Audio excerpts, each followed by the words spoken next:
You're listening to Your Higher Self Podcast, episode 16. So should you compete or should you not?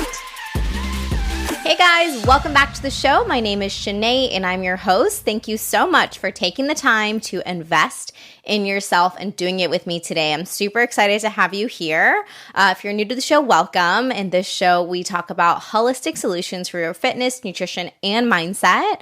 I have a background as a professional bikini competitor as well as a coach. And I've been in the industry since 2013. It is 2019 now, so just about 6 years.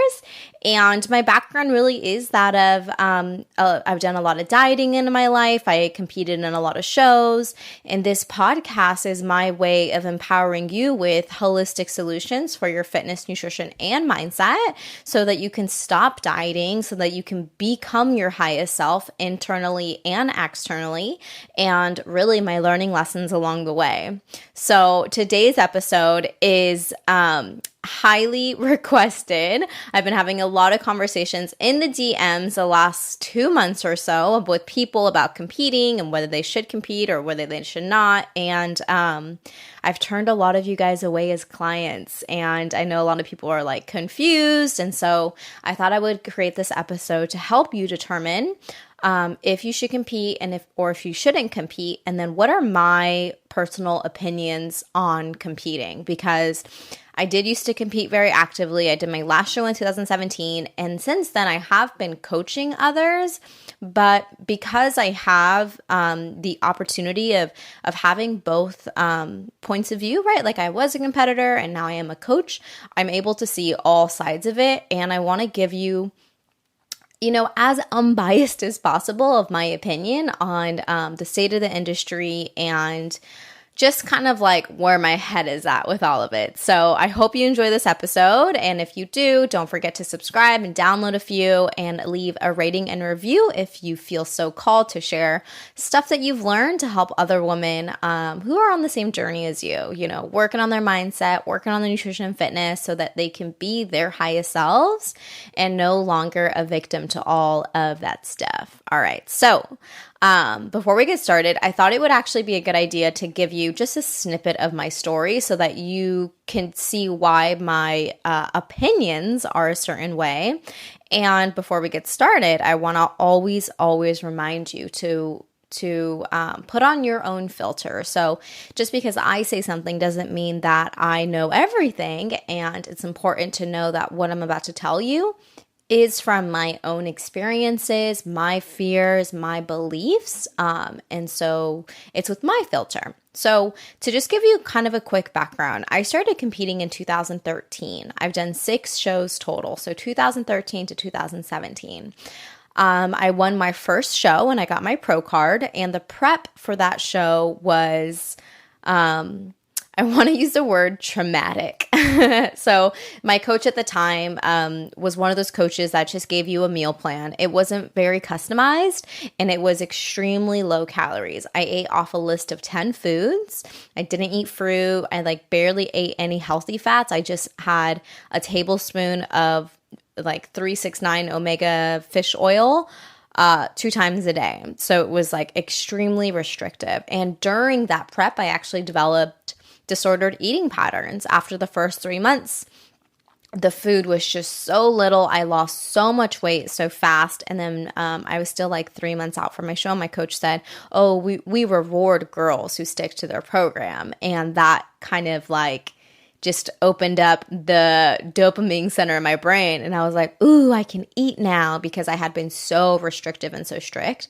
And that's when I started binging, and I gained a lot of weight, and I had to work really hard for 2 months to lose the weight again for the competition. And my coach, I think it's important to note that he was a little bit of a narcissistic personality. So one of the ways that he motivated me to win was by telling me that there was someone that was competing against me that he needed me to beat.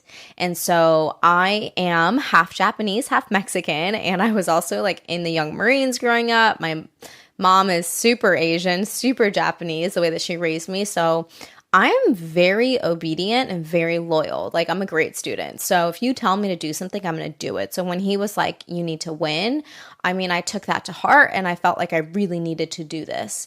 And so even though the prep was restrictive, it was a lot of hard work, cardio 2 hours a day. I had to do cardio twice a day. It was just a lot of work, like so extreme, more extreme than it needed to be. I won. And in that prep is also when I started my personal development journey. I started listening to motivational podcasts and speeches, and it really kind of built me up to be the person I am today, even though the prep wasn't ideal. So there's always pros and cons of things. So, you can always find a positive, like a silver lining in something. So anyways, did the show. I won, but it was, again, like I said, very traumatic. Like my ex even told me the day before I was going to compete that he didn't want to come watch me lose. So there was just a lot of like that type of energy surrounding that show. And because I did win and I did get my pro card, it put me on the highest high. I mean, I was so happy. I was 21 years old. I just graduated from college. I like felt like I was on top of the world. And then the disordered eating happened again post-comp. And I went from being like feeling the most amazing to feeling like complete just shit. And I think a lot of people experience that with shows. And a lot of us feel as if we're alone post-competition and we don't have people who understand us. And then because we spent so much time trying to lose weight, that after period of when you gain weight, like you can really feel like a failure and a disappointment and feel like people are judging you. So I took about 1.5 years off, and because I had such a good experience on stage, and it was when I was doing personal development and I felt really great about myself and I experienced a lot of self-growth, I really wanted to compete again. But I made a promise to myself and I said, I'm only going to do this in the healthiest way possible, like with macros. And just so you know, in 2013, like macros weren't a thing. It only came out, like Layne Norton's Metabolic Damage, all of that came out that summer. I remember being on the treadmill doing like 2 hours of cardio for peak week and listening to one of his videos saying, if you're doing 2 hours of cardio right now and you're on peak week, how the heck is your body going to be able to like keep up with this post show? Are you going to continue doing 2 hours of cardio a day for the rest of your life? And I was like, oh my God. And I did try and reverse diet myself. I even hired another coach, but my disordered eating was so strong. Like I just kept binging every time I tried to track my macros, every time I tried to like be on track, that I had to completely walk away from it. So I took about 1.5 years off, and then I got back into it. And that's when I met my then boyfriend, now husband, Henrik. And I remember telling him, I have my pro card, but I've never competed as a pro and I really want to. And I didn't have support, and he was like, I think you can do it. Like I will help you. And we started dating, and he was my unofficial like coach and trainer. He came to the gym with me and trained me every session, and I took care of all my nutrition. So I did lots of research. I knew about macros. I figured it all out myself, and we competed for the first time as a pro in 2015 in Vegas at Worlds. So that was my entry back into professional bodybuilding. And my dream was to be an active professional competitor. I wanted to be doing a show every year, maintaining that lifestyle and being like happy. And I did.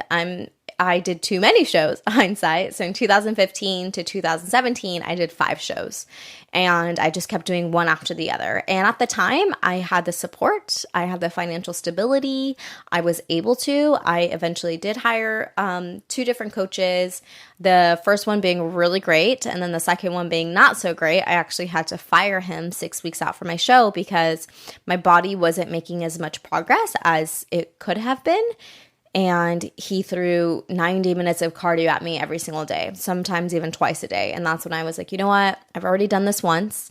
I know what's going to happen to my body post-show if I do this much cardio, and I'm not going to do it. And I decided to prep myself. And oddly enough, prepping myself worked. I came in, very well conditioned. That was Worlds in London, and I did super, super well. So I share this with you to show you that I am actually like an expert in this industry.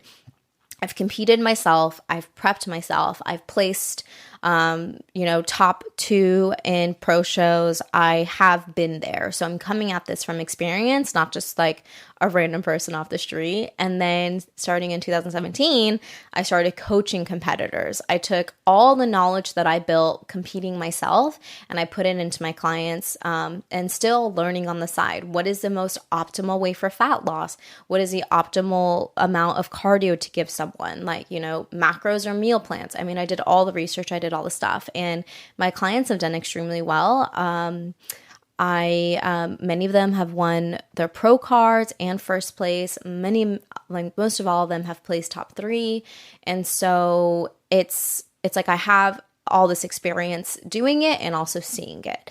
And my opinion on whether you should compete or not is so many layers deep. So I'm going to first tell you why you shouldn't, and just an absolute no. Like if you have any of these, do not do it. So the first one being, if you have a past eating disorder or disordered eating habits, absolute no.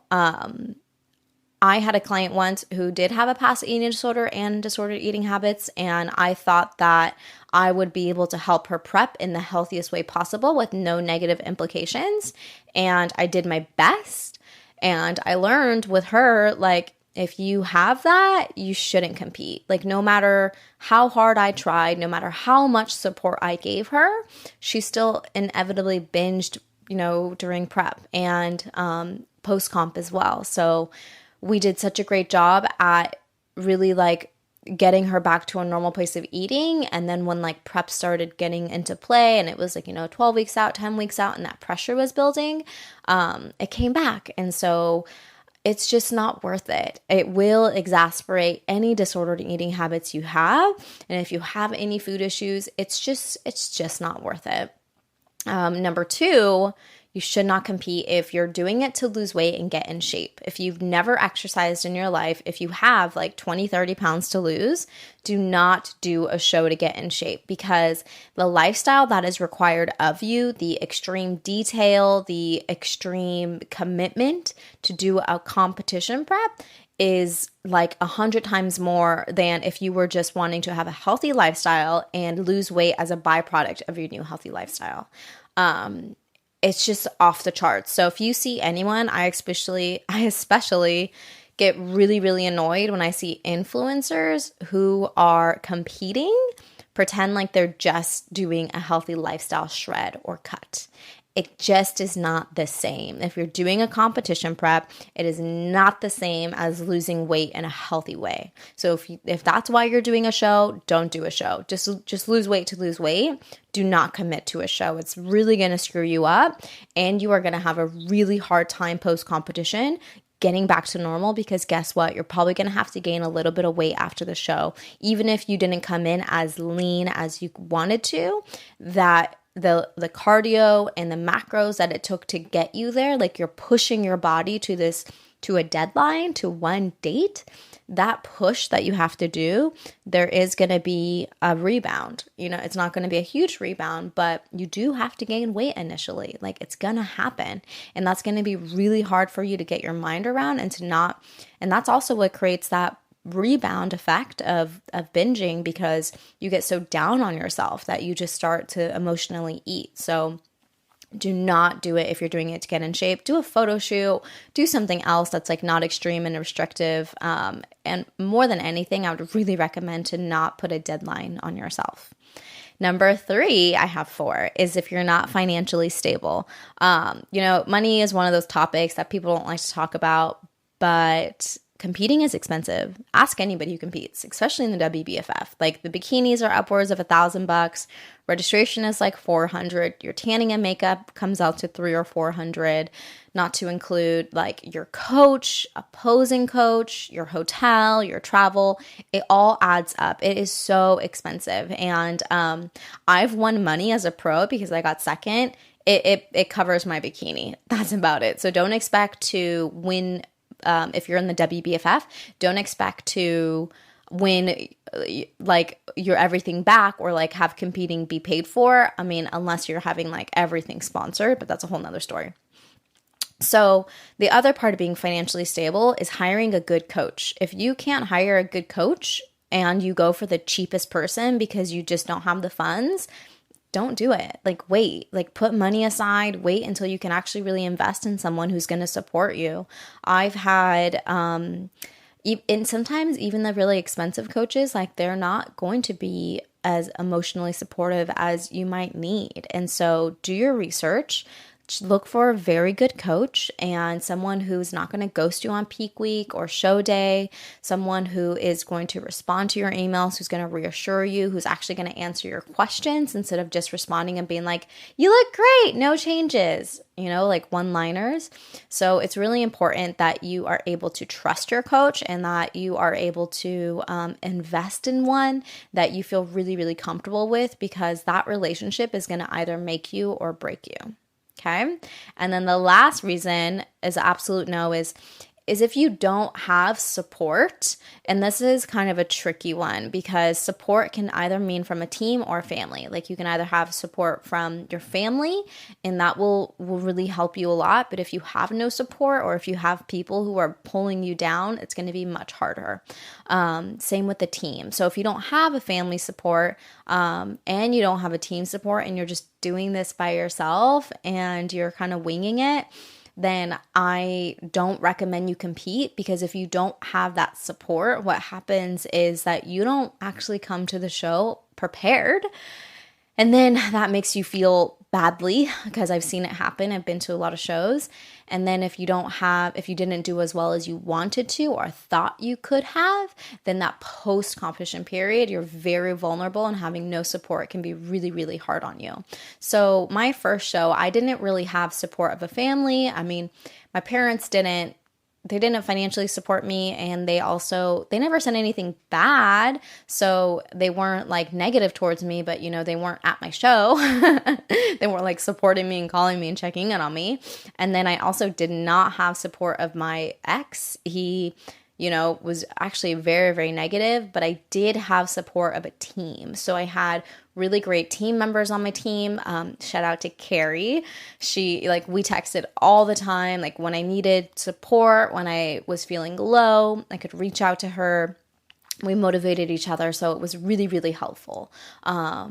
So if you don't have any of that, either look for a really good team, look for a really good coach. Again, that goes back to number 3, like have money that you can invest into this, or have maybe like friends or a gym. Like you just need support. Like you think it's a one-man show because you're the one that's doing the cooking, eating, doing the workouts, but inevitably the people around you are also affected. Your family is really, really affected by you doing a prep. You might not think so, and then after the show you can look back in hindsight, it's like, oh wow, yeah, like for me personally, like the whole world revolved around me. It affected my family in the sense that like my dogs didn't get extra attention.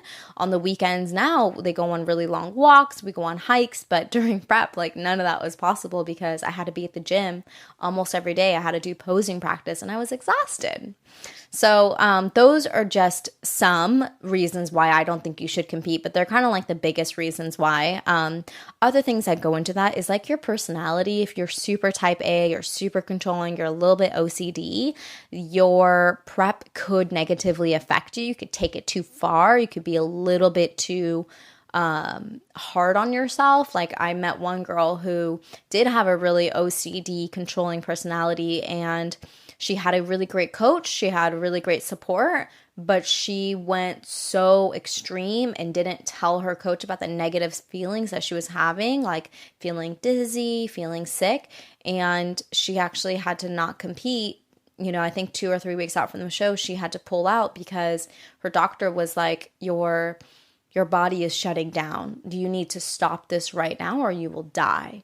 And so if you have a very, very OCD type personality, again, number 5, I do not recommend you compete because it will not come out good. So should you compete? Do I think it is a viable goal?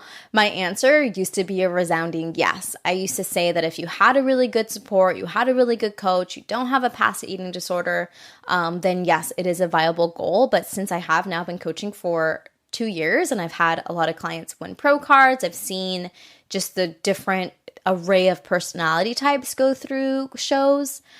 My personal opinion is I don't know. I wish I could say yes and I wish I could say no, but I just don't know yet. And when I do know, I will let you guys know. And I really hesitated on producing this episode because I don't have like a clear-cut answer for you, but I also want to be honest, and this is something that has been on my mind. But ever since June, I have really been thinking to myself, is it in my values and in my integrity to continue coaching competitors when I know that I can't ultimately control the outcome of how some people are going to respond post-competition. I've had some clients who did amazing. Like, they just got right back into the lifestyle. Like, we did a recovery diet. We didn't even have to reverse diet for long periods of time. They just went straight back to maintenance, straight back to training, and they feel amazing and they feel great about themselves. And there was no binging and there was no negative self-talk. It was all great.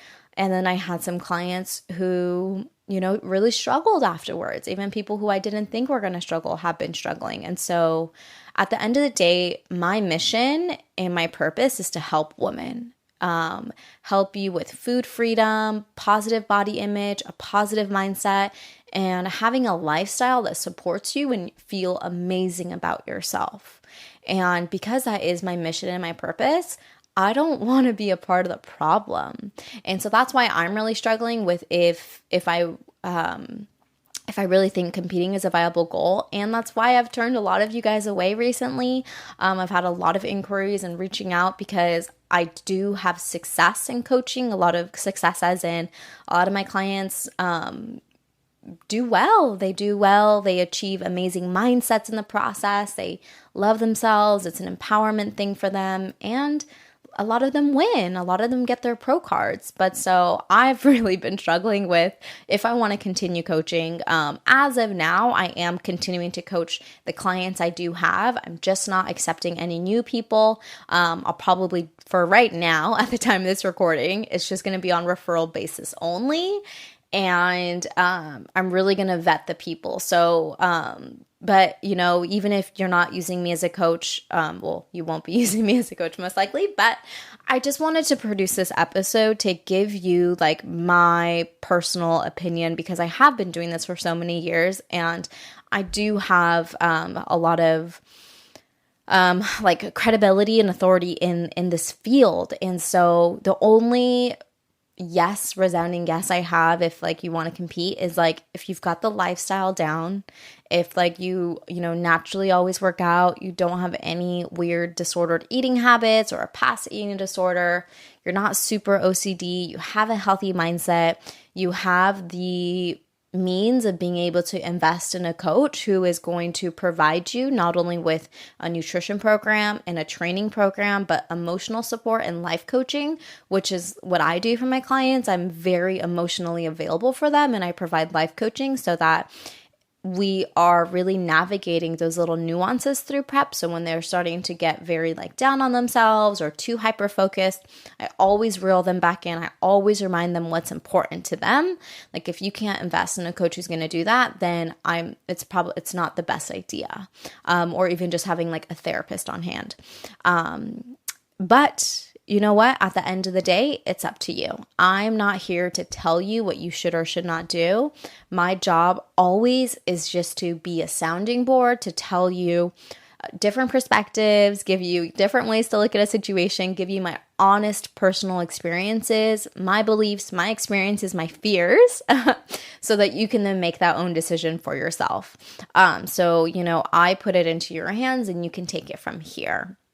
From my personal experience, I'm most likely not going to compete again. I'm one of those people where I never say never, but at this time in my life, I have worked so hard. And so if this is you, if you have worked hard on your self-love, if you have worked hard on your personal growth and learning to love your body from the inside out, learning that your body is not any factor of your worthiness, if you've done the work and you feel love and balance and appreciation for yourself, then it is most likely or it's highly not worth it. Like for me, it's not worth it. Like I'm not going to sacrifice all the growth that I've created for myself just to do a show. Because now in my case, like, I don't need to do a show to feel good about myself. I don't need to win a title to feel significant. And I know that nothing that I ever achieve externally is going to give me the confidence and happiness that I can create internally for myself. And so that's why I'm most likely not going to compete anymore. It's hard for me to say I am never going to compete again because I don't like to say never, but it's just not important to me. So if you do resonate with my story and you have also done your own personal work and all the growth to get yourself to where you are, I really offer you this insight, and I want to ask you, like, is it worth it to you to sacrifice everything you've worked for to let that go for, a body fat percentage that you're only going to maintain for a day? It really just isn't worth it to me. So that's it for today's episode. I hope that was insightful. If you have been wanting to compete, I hope that this gave you just some background knowledge. I didn't even get into all the negative side effects that can come as a result of competing. Actually, let me tell you that real quick. I wasn't planning on it, but I think it is important. So whenever I talk to a new client, I'm always like, okay, I need you to know these are all the negative things that could happen to you if you decide to compete, which is you could develop an eating disorder, you could develop cystic acne, you could develop unbalanced hormones, you could lose your period, you can become, it can hurt you financially, can also hurt you emotionally, it can cause rifts and breaks in friendships, because if you get way too into it and you start to isolate yourself and neglect other people, it can really cause rifts and that kind of stuff. So that's like the short list of all the negative things that could happen. I think it's so important for you to know that, and to also know that competing is the most extreme version of fitness that is unhealthy and unsustainable. Again, if you see anybody competing online and they're pretending like it's super easy or pretending like this is just my lifestyle, 100% don't believe them, because I've been there. I've coached many women. It's hard. It's hard. And if anyone tells you that it's easy for them, it's not easy for them. And it's not necessary to have a healthy lifestyle. You do not need to compete to feel worthy. You do not need to compete to have a healthy lifestyle. And you do not need to compete to feel good about yourself. Yeah, that is it, guys. Thank you so much for tuning in today. I hope you're having an amazing Monday. I'm glad to be back. I took a little break last week, a little hiatus, and I was really wondering, what should I record an episode on today? And I've had a lot of clients competing this month, so competing has been on my mind. Got one more girl competing this next weekend, and then I am done for the year, so I can just focus on this podcast, focus on my life coaching clients, and on you guys, on creating content to help you elevate your mindset, your nutrition, and your fitness. And with that being said, I'd love to do more fitness episodes. I actually realized we're on episode 16. I haven't actually done anything on fitness. So if you have any questions about fitness, more in the realm of how we can use our fitness to become our higher selves, or maybe just any struggles that you have, hit me up on Instagram. My username is @ShanaeMomoko. Send me a DM or send me an email at hello@ShanaeMomoko.com with your questions so that I can provide you with the help that you need. That's it for today. I hope you have an amazing week. I'll see you guys next week here. I'm not going to say same time, same place, because obviously I took a week off, but that's what self-care is all about. So I'll see you next week. Love you guys. Have an amazing week.